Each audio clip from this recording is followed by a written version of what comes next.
We've talked a lot about helpers on this broadcast, the people who work to improve lives, to make the Metro a better place. That help is always needed, especially as we get closer to the start of the school year, and especially for more than 21,000 kids in Kansas and Missouri who are part of the foster care system. Groups like KVC Health Systems are focused on getting those kids out of dangerous situations and into more stable, caring homes. Many times, kids don't even have a chance to pack a bag before they're removed from a home. And as they work through their trauma, it is so important for them to have reliable support from a trusted adult. You can imagine who've been through a lot of different attachment disruptions and have been through a lot of moves and have had a lot of people who have let them down. And so to have a stranger come in, get to know you, be really invested, prove it over time that I'm committed to you and that I'm not going to give up is really impactful and healing. KMBC9 Cares for Kids is teaming up with KVC this month, raising money to help foster kids afford school supplies and clothes ahead of the new year.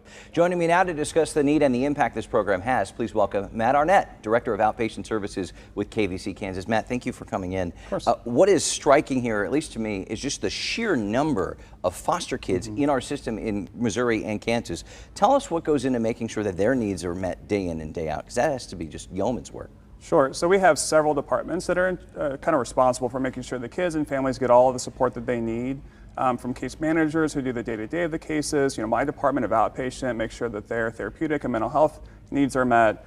So all these departments work together, sometimes 3 or 4 different ones at any given time, to make sure that families are supported, that foster families are supported, and that kids achieve permanency or reintegration for long-term success. It has to be very emotional work for you, and I imagine for the kids and these families. Yeah, it is. I've been at KVC for 16 years, and I would have never guessed back when I started that I would commit my entire career to working in child welfare, but there's just something about seeing people that are most vulnerable and knowing that you can step in and do something, even if it's small, to help is just really empowering, and has really become my life's work. Mm-hmm.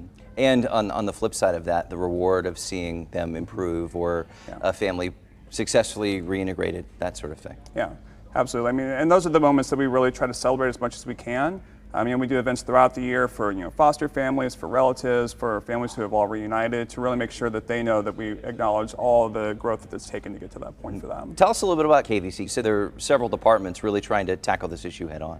Yeah, so like I said, there's a case management which kind of does the day-to-day, interacts with the court and all of that. We have child placing, who helps support our foster parents, make sure that they have all the things that they need for all the kids in their home.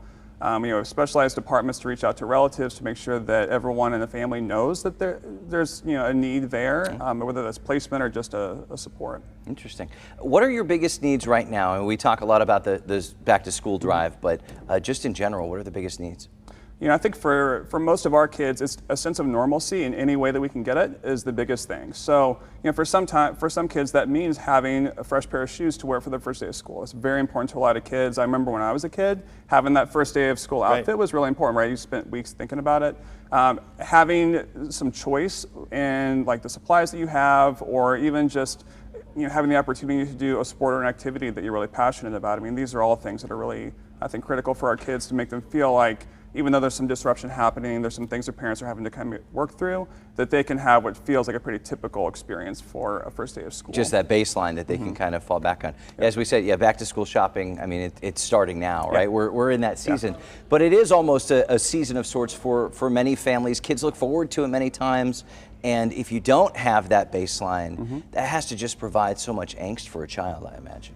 Yeah, well, and especially the kids that are coming into our services like around now or like right before school, because not every kid, unfortunately, is able to go to the same school with the same friends and teachers that they've been accustomed to, and so it can be a huge transition for any kid, but especially if you're starting at a new school with new caretakers and everything. And so again, whatever we can do, whatever the community can do to provide a sense of this is what every kid deserves, and you are just as if any other kid, to have those things that are really important. What has the reaction been when you've been able to help these kids do that, get that pair of shoes? Yeah, it's wild. We do a lot of our work in home. Our whole agency kind of operates from where kids are and where families are. When we drop off the supplies, whenever kids get to come to our warehouse and shop, sometimes that's the first time they've ever had the chance to do that. A lot of our kids, maybe they just have had hand-me-downs their entire lives, and so to see the smiles on their faces, to see how appreciative they are it is really inspiring. I mean, they're going through so much, and a lot of these kids take the time to, write thank you letters and do little videos and, send pictures on the first day of school.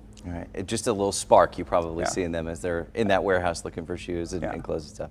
All right, well, Matt Arnett, thank you so much for your time. You can help add that spark to a child's life. A $9 donation will buy socks or underwear for a child. $25 will give kids all the school supplies they need to get their year started. And a $50 donation will let a child go to the store and pick out their own back to school outfit. And as Matt said, that's huge. All you have to do to donate is scan the QR code here on your screen right now. You can also log on to kmbc.com/community.